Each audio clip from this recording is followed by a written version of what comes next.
sempre, irmão. Aleluia! Glória!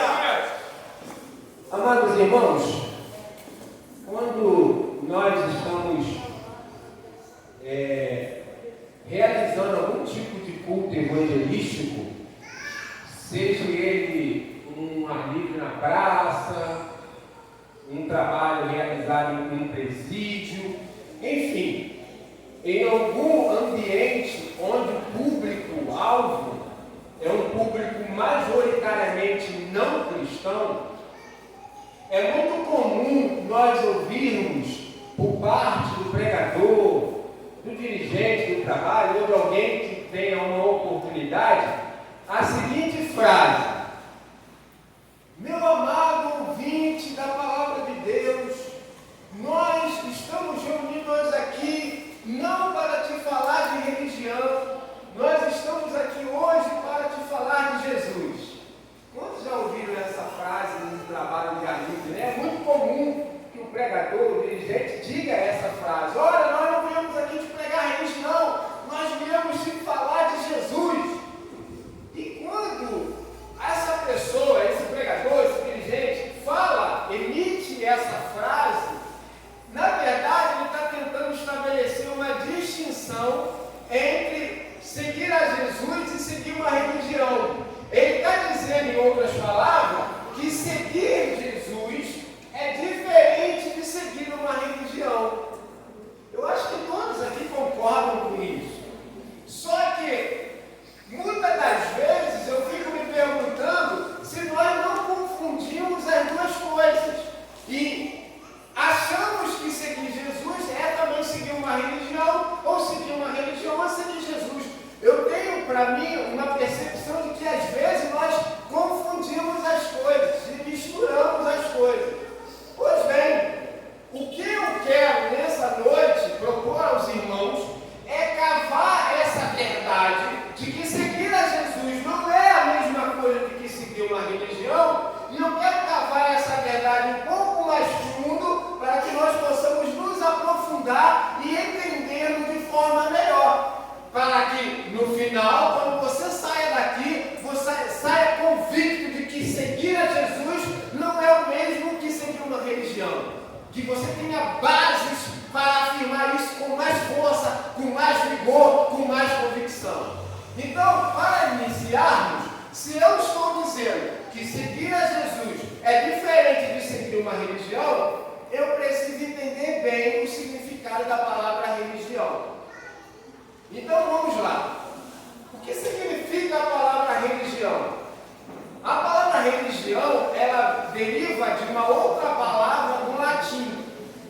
Como o latim é um idioma, um parentesco do nosso português, algumas palavras no latim, elas são muito parecidas com o nosso português e às vezes a gente consegue até reconhecer. Então a palavra religião, ela deriva da palavra do latim religare. Quando você ouve essa palavra religare, você não tem uma percepção de que ela não é estranha, que ela é familiar? Pois bem, a palavra religare, ela é, se nós formos traduzir literalmente para o português, a nossa palavra no português, religar. E o que é religar, irmãos? O que é religar? Suponhamos que eu esteja aqui usando esse microfone, certo? E aí, de repente, a irmã que está lá na mesa de som desliga o microfone. E aí, eu, com muita educação, vou me dirigir a ela e vou dizer assim: irmã, por favor, queira religar esse microfone? Quase ninguém fala mais assim, né? Normalmente eu diria assim: irmã, por favor, liga de novo o microfone, né? Mas se eu quisesse falar um português mais curto, eu ia dizer: minha irmã, por favor, por gentileza, religue esse microfone. Percebe? Então, religar pressupõe que algo estava ligado, que de repente esse algo que estava ligado foi desligado e que agora a intenção é tornar a ligar aquilo que estava ligado, mas que foi desligado. Deu para entender, irmãos? Então, o que acontece? Religar, religião, pressupõe isso, que algo estava ligado, mas que de repente foi desligado e que agora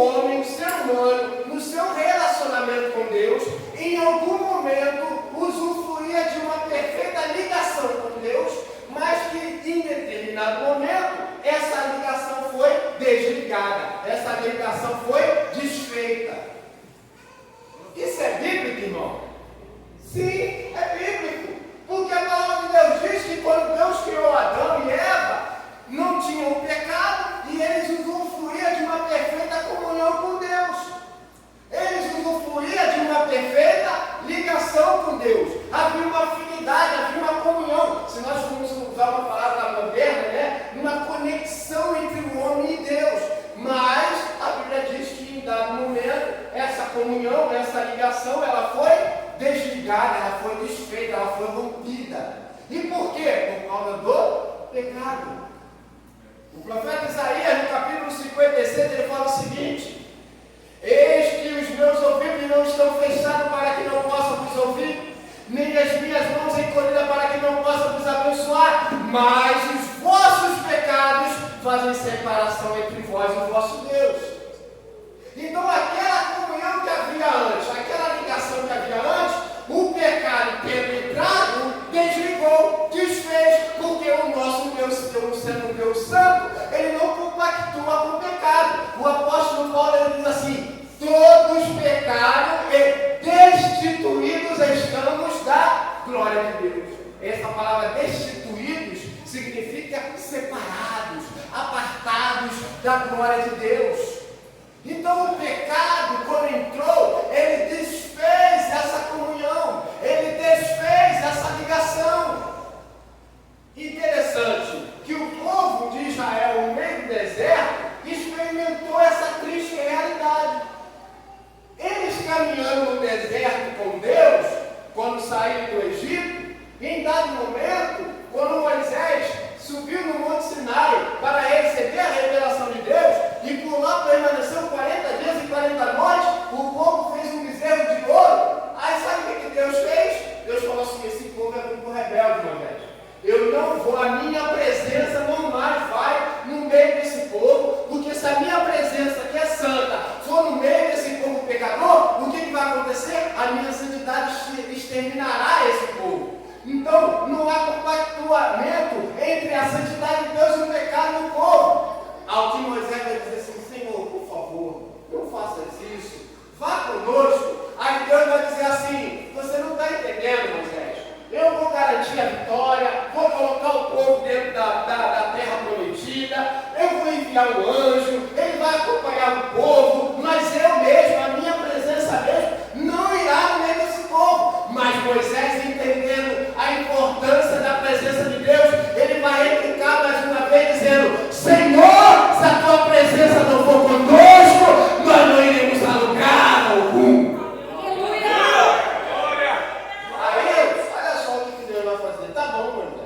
Só que Deus, ele vai fazer algo que é um paliativo, uma espécie de paliativo. Pode ver, depois que Moisés tem esse diálogo com Deus, os capítulos em Êxodo seguintes, você vai ver Deus fazendo o seguinte: vamos lá, eu vou dar um jeito. Não é o ideal, não é o que eu quero ainda, mas eu vou dar um jeito. Faça o seguinte, Moisés, construa uma arca.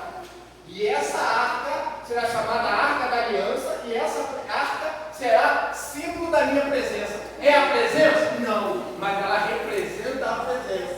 E aí você vai construir um tabernáculo. E nesse tabernáculo haverá um pátio externo, haverá um lugar santo e haverá um lugar santo dos santos, onde a minha arca, a minha presença deve ficar. Então olha só que situação de calamidade e de tristeza, por causa do pecado do povo. O povo ficava no pátio externo, do lado de fora do templo.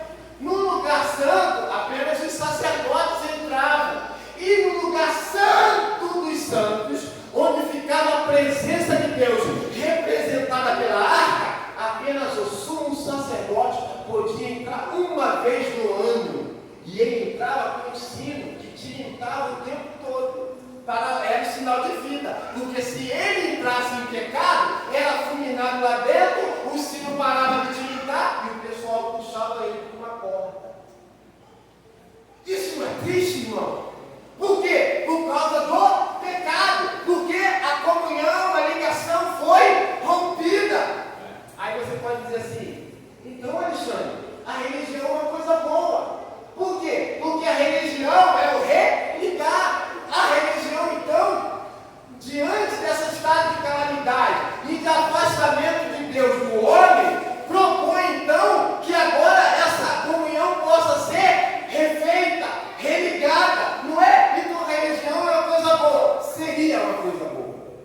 Seria se as ações do homem fossem ações perfeitas, mas as ações dos homens não são perfeitas. A gente tem dificuldade de entender que nós, seres humanos, sem Jesus, Nós não somos pessoas boas que eventualmente fazemos coisas ruins.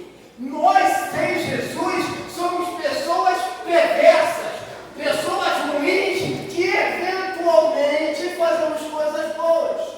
Então a nossa essência sem Jesus é uma essência pecadora que faz com que até as nossas boas ações sejam rejeitadas por Deus. Então a religião ela propõe uma série de ações e de atividades para conquistar o favor de Deus. Só que a palavra de Deus diz que as nossas boas ações são diante de Deus como trapo de imundícia. Sabe o que isso significa? Sabe aquele dia que você está se sentindo, sabe aquele um dia antes da Santa Ceia? Infelizmente, muitos ainda têm esse hábito. Um dia sábado, a Santa Ceia é amanhã. Aí a pessoa começa a se preocupar.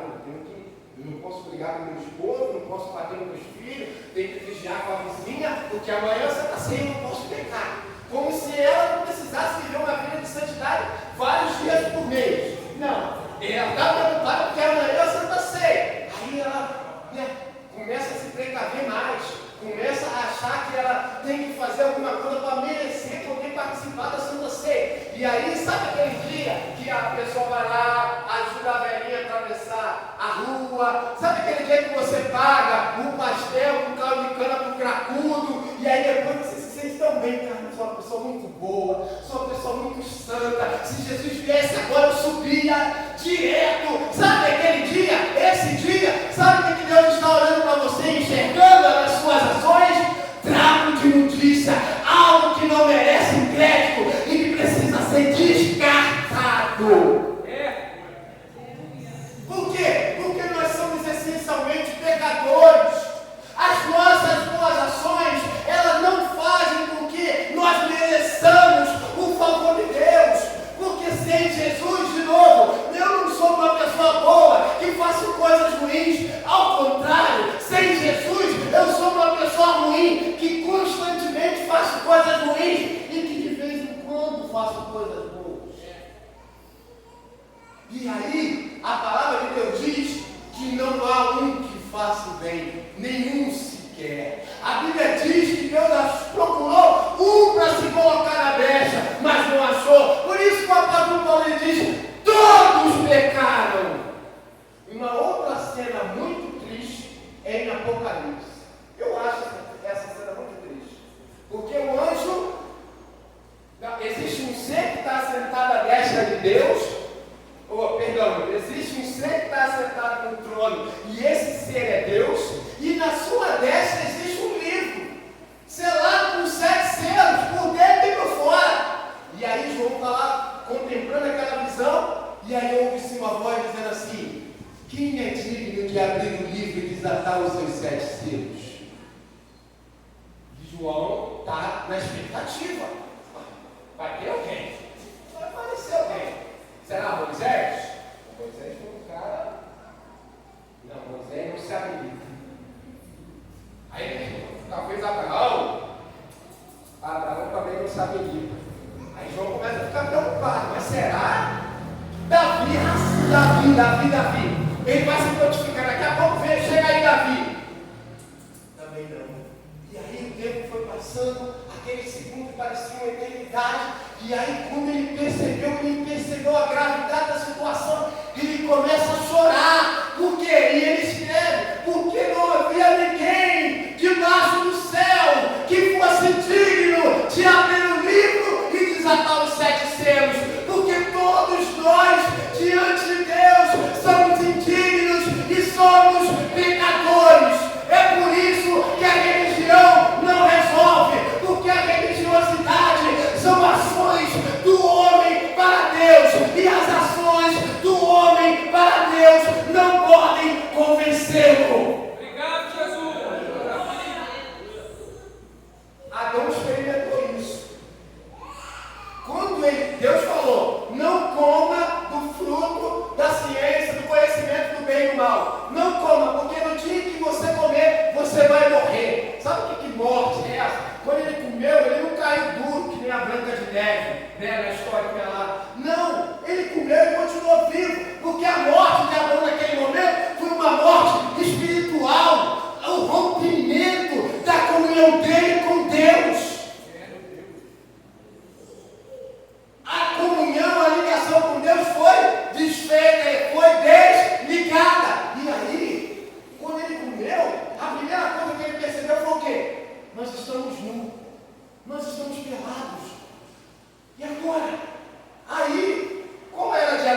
está acontecendo aqui, eu fui desobediente a Deus, eu pequei, agora eu vou aguardar Deus chegar para me dizer o que eu tenho que fazer.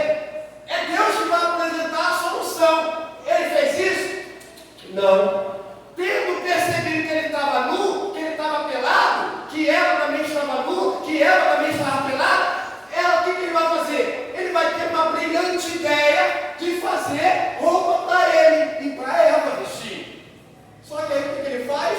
Com folha de figueira. Alguém aqui já viu uma folha de figueira, irmão? Dá para fazer roupa com folha de figueira, irmão?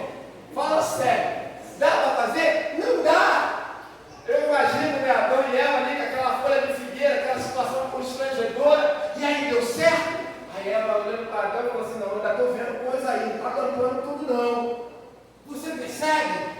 Então, isso é o quê? É um ato religioso do homem tentando encobrir os seus erros com religiosidade. O que Adão estava pensando? Será? Bem, ele estava pensando que Deus ia chegar. E aí, Adão? O que é isso aí? Verde aí? Ah, Senhor, eu desobedeci o Senhor, comi da árvore que o Senhor falou para mim não comer. Aí eu percebi que estava nu, mas fica tranquilo, Deus. Já resolvi o problema. Trampei aqui, fiz uma roupa de figueira. Ô Adão, legal, cara. Pô, não era para você ter comido fruto, mas já que você comeu, pô, que bom que você achou uma solução. Será que era esse diálogo que Adão imaginou que Deus iria trazer? Não, é evidente que não. Então é evidente que não, que quando Deus chegou, que ele ouviu a voz de Deus na viração do dia, caminhando pelo jardim, o que ele fez? Ele se escondeu de Deus. Porque ele sabia que aquilo que ele havia feito com aquela folha de figueira não resolveu o problema. E aí, tem aí estampado para nós o cerne, o núcleo da religiosidade. Primeira coisa, a religião pressupõe que o mérito pelo pecado que eu cometi é meu e não de Deus. Eu pequei e é eu que vou dar conta disso e é eu que vou resolver. Aleluia! Como é que faz? Eu pequei, como é que eu vou resolver? Reza 10 Pai Nosso e 5 Ave Maria. Não é assim? Aí a pessoa pecou, 10 Ave Maria. Quem é que fez por merecer? O mérito é de quem? O pecado é de quem? Do homem. E quando ele reza 10 Pai Nosso e 5 Ave Maria para alcançar o perdão de Deus, de quem é o mérito? De Deus ou do homem? Do homem. Ele pecou e ele mesmo deu conta de se sacrificar e de dar um jeito para Deus falar: eu ia te punir, mas como tu rezou 10 Pai Nosso e 5 Ave Maria, você está perdoado. Você fez por merecer. E o homem, como eu disse, não tem condição de se fazer por merecer, porque toda boa obra do homem é imunda, como um carro de imundícia. Percebe? Então, Alexandre, como é que resolve o problema? Não sou eu que resolve, não é meu irmão aqui que resolve. Quem resolve o problema do pecado é o próprio Deus. E é isso que ele vai mostrar para Adão. Adão, não é isso que vai resolver, não é uma folha de figueira. E aí o que Deus irá fazer também é um paliativo, porque vai apontar para um mistério que é muito mais glorioso, que é muito mais tremendo e mais profundo. O que Deus faz? Vocês não vão sair desse jeito com essa roupa ridícula de figueira, não. Espera aí. Diz o texto lá que Deus fez roupas de pele de cordeiro e vestiu quem? Adão e Eva. Pele de quê, irmãos? Cordeiro. Pele de quê, irmãos? Cordeiro. Apontando para o sacrifício do cordeiro vivo que tira o pecado.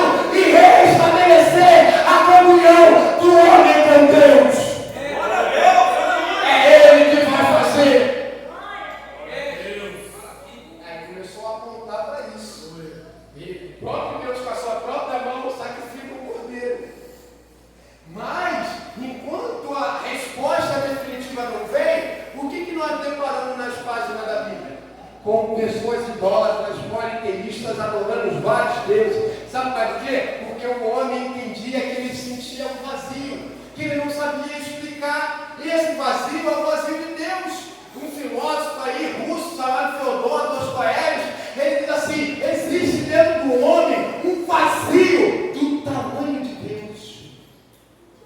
Naquela época as pessoas tentavam suprir essa lacuna, preencher esse vazio, adorando imagens de vários deuses. Era a vaca, era o rio Nilo, era o Baal, era Astarote, era a Zera, vários e vários deuses, mas o vazio permanecia ali, porque aqueles deuses não passavam de falsos deuses. Maravilha, glória.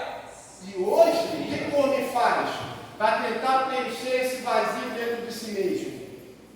É drogas, bebidas, prostituição, e o vazio está lá, não preenche. E ele pega, sai de uma droga mais leve e vai para uma droga mais alta, vai para uma droga mais pesada e vai tentando preencher o vazio que ele está, e ele não consegue entender, e parece que a vida dele não faz sentido. Eu quero dirigir a minha palavra, a palavra de Deus até você nessa noite. Se você por acaso tem entrado por essas portas sentindo esse vazio, eu vou te dizer uma coisa: saia de hoje desse lugar com Jesus na sua vida, e ele preencherá todos os vazios do seu coração.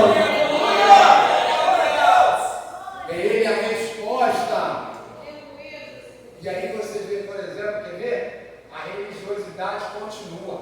Quando você se depara com a passagem de Babel, olha só, o quão ridículo a religiosidade ela nos torna.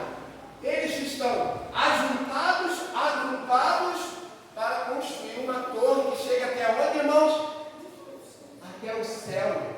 O que o homem está querendo fazer? Está querendo alcançar Deus pelos seus próprios meios, pelas suas próprias obras, pelas suas próprias ações. Começam a construir uma torre que só aí que Deus olha lá de cima e fala: ei, desçamos.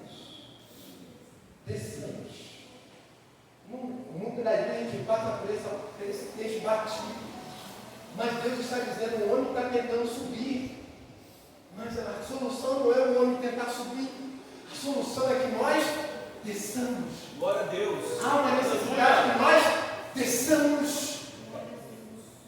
Na impossibilidade do homem subir até Deus, nós vamos ver um mistério glorioso, insondável, incompreensível pela mente humana, que se é absurdo para o homem alcançar Deus, subir até o céu, mais absurdo ainda é Deus resolver descer. Mas ele cumpriu esse absurdo, porque para Deus não há nada impossível. A impossibilidade do homem subir até Deus, Deus desceu até o homem. Lembra do cordeiro? Abraão vai sacrificar, e aí está lá Isaac, e Isaac diz assim: pai, tem alguma coisa errada, pai. Eu estou vendo cutelo, estou vendo a lenha, eu estou vendo fogo para o holocausto, mas o cordeiro, aonde está o cordeiro? E o que Abraão responde é profético demais, irmão. Meu filho, Deus proverá para si mesmo o cordeiro. Ele vai resolver o nosso problema. E aí, quando nós vamos para o Novo Testamento, está lá um homem chamado João. Ele está batizando no Rio Jordão, o nome dele é João Batista. E ele está ali num belo dia, batizando as pessoas no Rio Jordão, e de repente ele vê um homem, primo dele, chamado Jesus de Nazaré, se aproximando até o Rio Jordão. E aí, ele, impulsionado pelo Espírito Santo, ele aponta para Jesus e diz àquele povo, aqueles homens que estavam ali: eis ali o cordeiro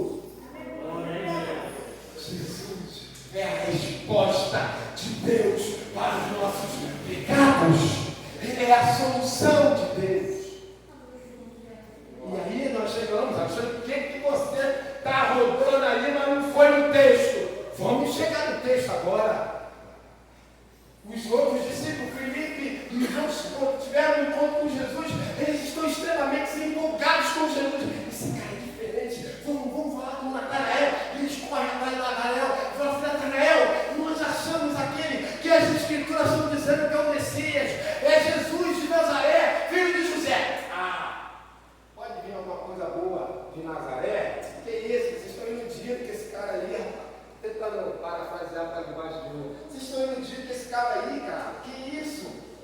Vocês estão iludindo, vocês estão enganados.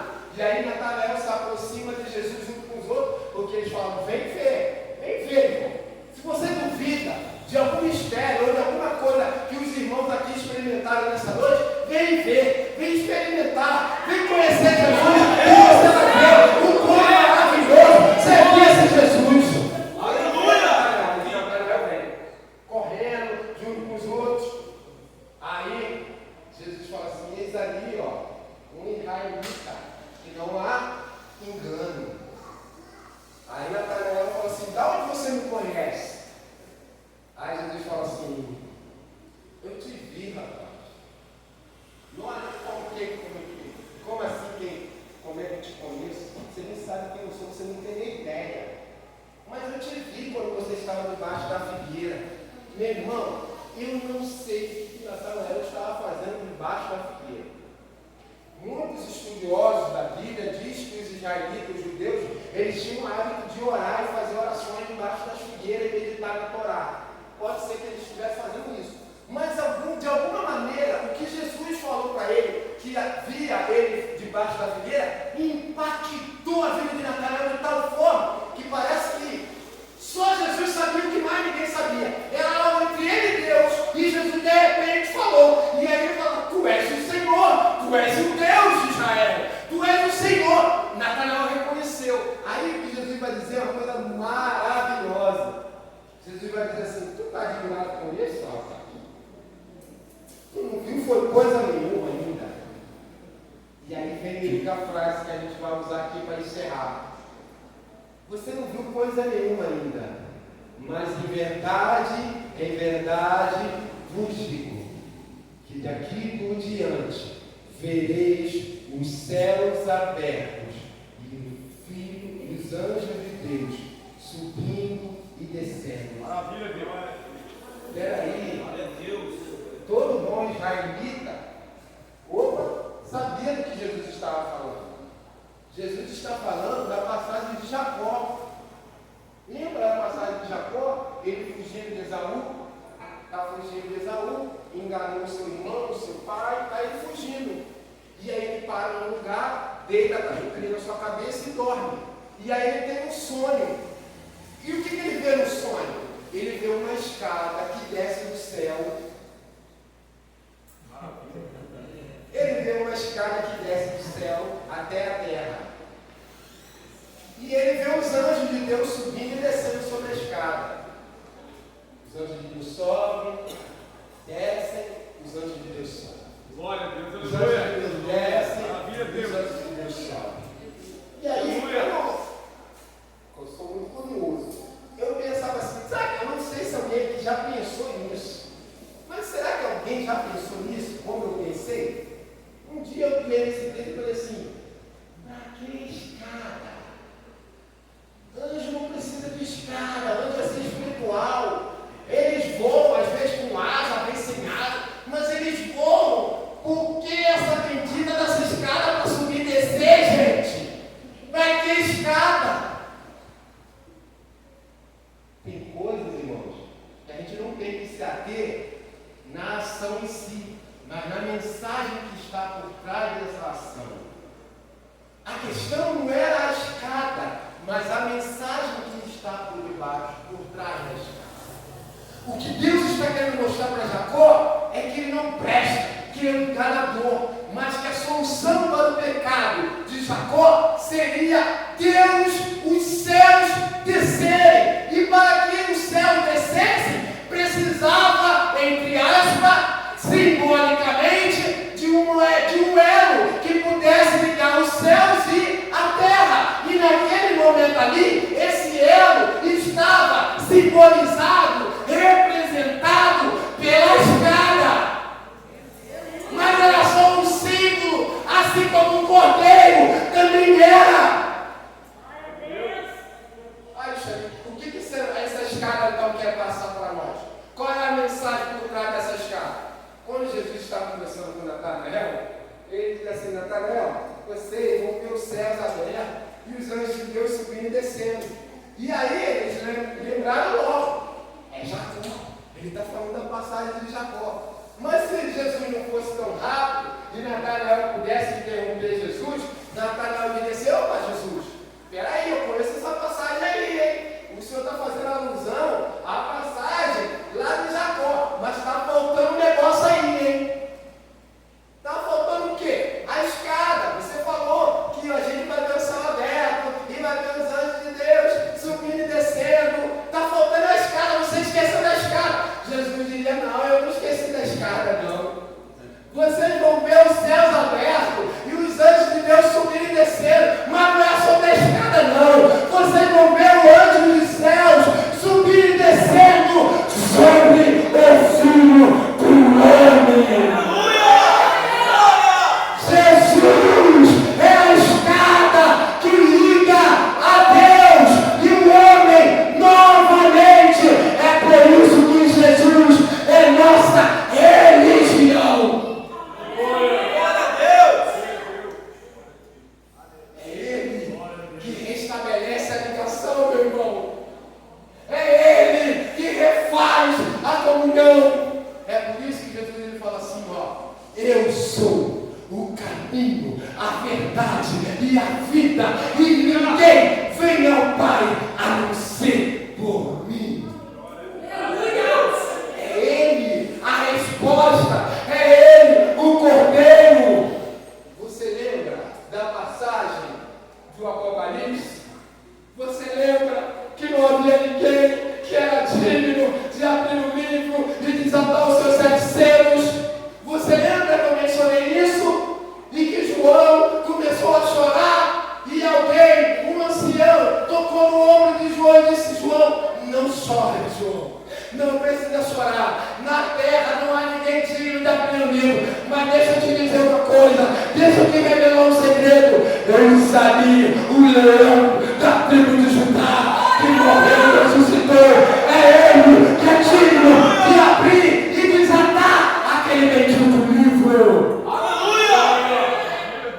O ancião fala de um leão, mas quando Deus olha, ele vê um cordeiro como descido, morto.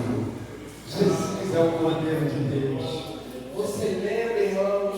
Você lembra que eu falei que no tabernáculo tinha o lugar santo e o lugar santo dos santos, e que no lugar santo dos santos havia uma cortina que separava o lugar santo do lugar santo dos santos, e aquela cortina enorme impedia que qualquer pessoa adentrasse no santo dos santos. Pois eu te digo, irmão, que quando Jesus estava na cruz do Calvário, que ele expirou e entregou o seu Espírito ao Pai, ele diz: Pai, em tuas mãos eu entrego o meu Espírito. A palavra de Deus diz que aquele véu, aquela grande cortina que estava lá no templo, separando o homem da presença de Deus, aquele véu, aquela grande cortina foi rasgada de alto a baixo.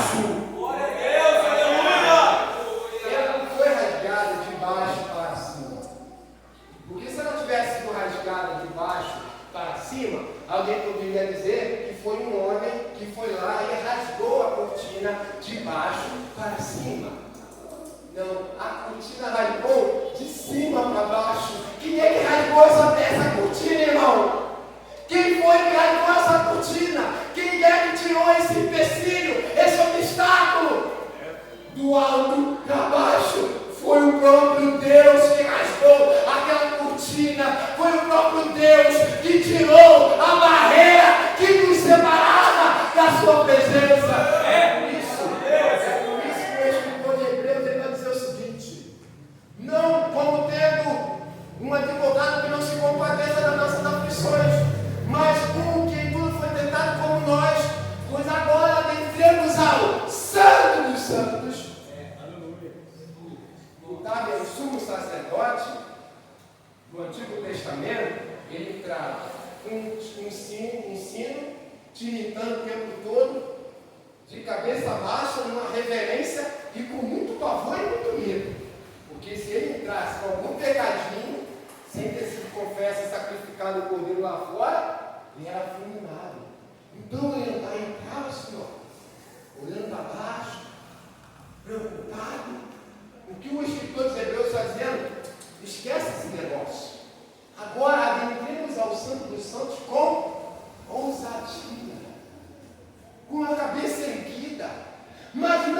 causa dos nossos méritos, mas por causa dos méritos de Jesus Cristo. Ele nos abriu um novo e vivo caminho até a presença de Deus, e é por isso que agora nós iremos entrar na presença de Deus de cabeça erguida para alcançar graça em tempo oportuno. Muitas vezes as pessoas ficam preocupadas quando a gente prega falando sobre esse texto e pregando sobre religião e obras, porque às vezes, e com razão, né? Às vezes os pastores, os líderes de ministério, eles ficam preocupados com a desvalorização das obras. E aí eles ficam preocupados que diante de uma mensagem como essa, a pessoa diga assim: se eu não preciso fazer boas obras para ser salvo, então eu vou viver de qualquer maneira, porque é Jesus que me garante a salvação. Só que você que pensa dessa forma, ou alguém que pensa dessa forma, não conseguiu entender o que é o Evangelho.